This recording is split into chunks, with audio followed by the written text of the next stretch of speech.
Can you give me $100? On New Year's Day morning, my 8-year-old grandson, Ryan, suddenly visited our house. Walking through the falling snow without an umbrella, his tattered clothes were completely soaked. I want to pay the electricity bill because Mom's body is cold. Shivering from the cold, I couldn't believe the words that came out of my grandson's mouth. I hurried to my daughter's house, only to find that she was indeed cold and unresponsive. Why has this happened? After hearing the truth from my grandson, I decided to seek revenge on my son-in-law. I am Diane, a 60-year-old. I'm working part-time at a local supermarket. I lost my husband to illness last year, and since my only daughter Anna had married and moved out, I was living alone. Anna, my daughter, lived in the next city about a 15-minute drive away with her husband Matt, a government employee, and their son, Ryan. Anna married at the age of 22 and had Ryan thereafter. Since she fell ill after giving birth, I used to help with childcare, sometimes staying over.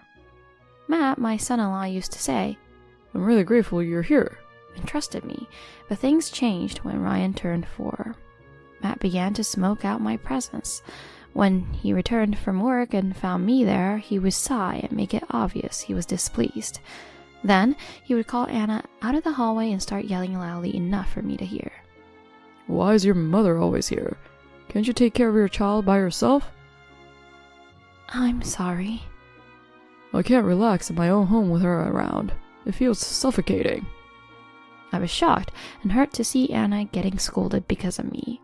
However, I also reflected that maybe I had been too intrusive due to my love for my daughter and grandson. I should keep a reasonable distance for Anna's sake.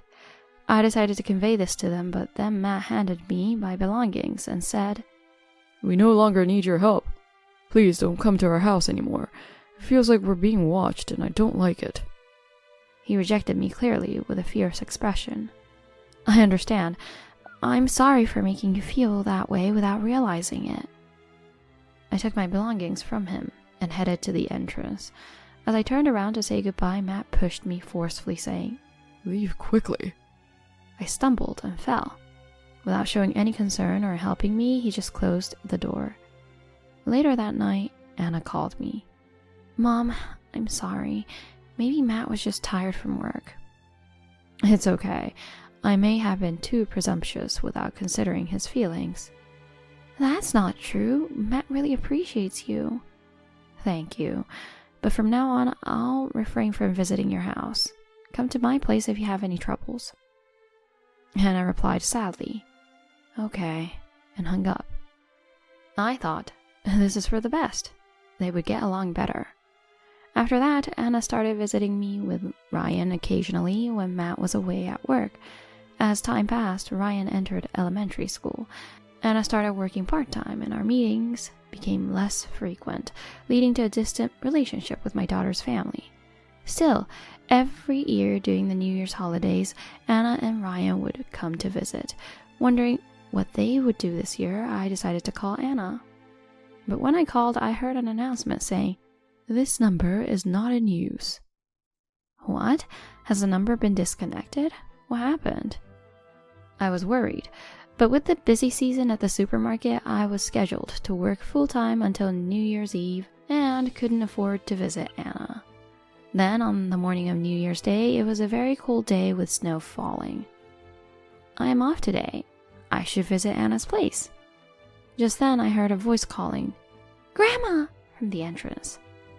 Rushing to open the door, I found Ryan, his nose and cheeks red from the cold, standing there.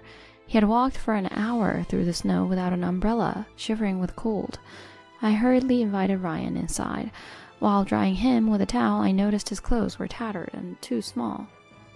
Why is he wearing such clothes? What happened? As I was about to ask, Ryan spoke up. "Grandma, can you give me $100? Seeing the almost tearful state of my grandson, Ryan, I instantly understood that something unusual must have happened. "What? Why? What do you need it for?" "Mom's body is cold.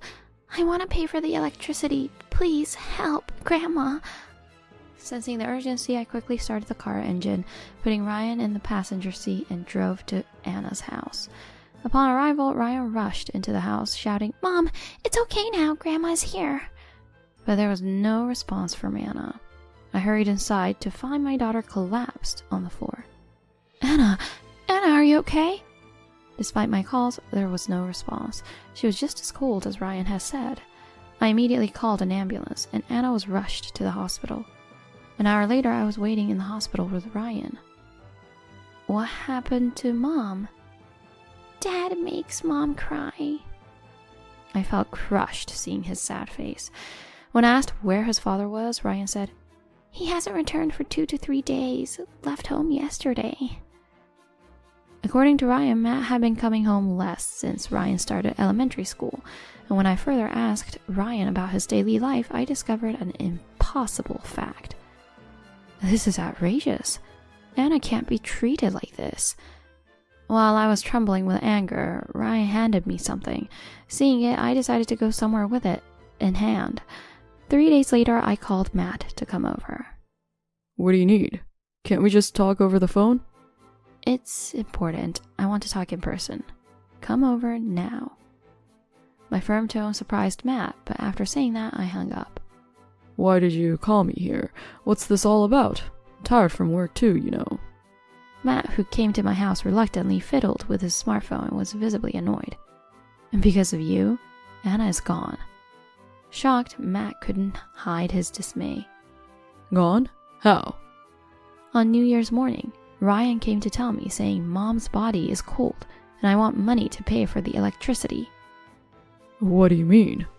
Ryan remembered what Anna said about getting warm if the electricity bill was paid, and he walked here through the snow. Matt, confused and panicked, muttered, "No way, that can't be true." "Why did it come to this? You have a decent job, and Anna was working part-time, right?" "I don't know. Maybe Anna must have spent a lot of money to herself." Infuriated by Matt's blame shifting, I was about to press further when his words stunned me. "Well, it's fine. I don't have to see that ugly face anymore. I feel relieved." "How can you say such a thing?" I wanted to slap him, but instead I showed him the video camera. "What's this about?" "Can you still blame Anna after watching this?" When the video from the camera was played, it showed numerous instances of how he had mistreated my daughter. Actually, Ryan had secretly recorded it. Ryan had acted with the sole intention of helping, saying, "I just wanted to help because Dad was bullying Mom." In the video, there were conversations between them, showing Matt not contributing to household expenses and even using Anna's part-time earnings for himself. Their conversations showed Anna pleading for a decent life for Ryan, but Matt would say, "All the money's for my enjoyment," and abuse Anna. Anna was left without any money to use freely, her cell phone disconnected, and eventually unable to pay even the electricity bill. According to my grandson, Ryan, there was food in the house, which they ate little by little, but my daughter Anna gave most of her portion to Ryan. She's an adult. She could have asked for help if she was in trouble, right? She didn't. So it couldn't have been that serious." Matt tried to make excuses with a snort. "You were the one who threatened Anna, weren't you? You said if she asked me for help, you would harm Ryan too." "Where's your proof? That's just your wild imagination." Matt dismissively seemed to be completely defiant, confident that no one would testify against him. "Anna told me everything.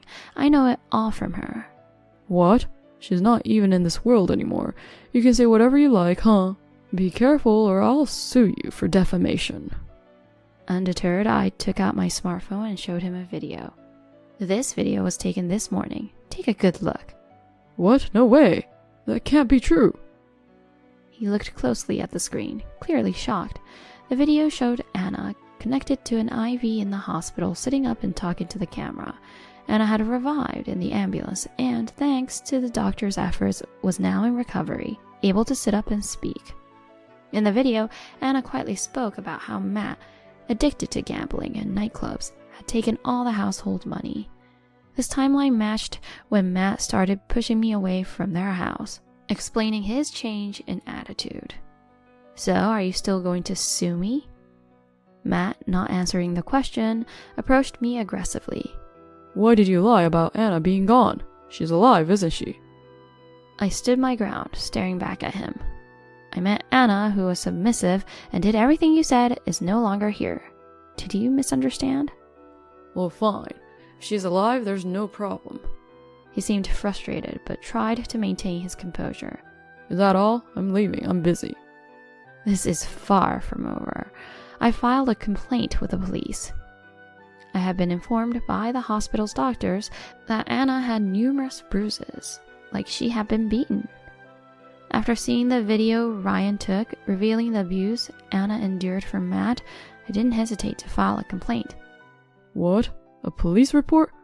What am I supposed to do? He paced around the room, visibly shaken. The reason for his panic was that Matt, a government employee, was actually an active duty police officer. Why did you do that? After all that's happened, it's normal to consult the police. Haven't you encountered such cases in your job? If my boss finds out, I'm finished. Please, Diane, withdraw the complaint. He begged and even knelt before me. It's too late. Even if I withdraw it, I've already spoken to your boss. They might decide on your punishment soon. After filing the complaint, I visited the department where Matt was assigned. The person who attended to me was his boss, who was shocked to hear about his behavior, saying, I can't believe he would do such a thing. However, when I showed the video, the boss took the matter seriously and said, I will report this to the higher-ups and consider disciplinary action. Wait. If I face disciplinary action, Anna and Ryan will struggle too, won't they? His self-centered concern was astounding. Unfortunately, what happens to you is of no concern to Anna and Ryan. What do you mean? Anna plans to divorce you. It's only natural. Matt was taken aback, not expecting Anna to be so resolute. There's no need to go that far, right? I'll apologize to both of them. Please, Diane, ask Anna to reconsider the divorce. Don't be ridiculous. It's a miracle Anna is alive. You should regret what you've done. Matt broke down in tears, realizing there was nothing he could do. After the divorce, he was ordered to pay $30,000 in compensation and $500 monthly for child support. However, due to his arrest for the various abuses he committed against Anna, and losing his job as a police officer, he had to borrow money from dubious lenders. Cut off by his own parents and with nowhere to turn, he now lives in fear debt collectors, working day-to-day jobs. Anna was discharged from the hospital and moved in with me and Ryan. I am determined to support my daughter and grandson in our new life together.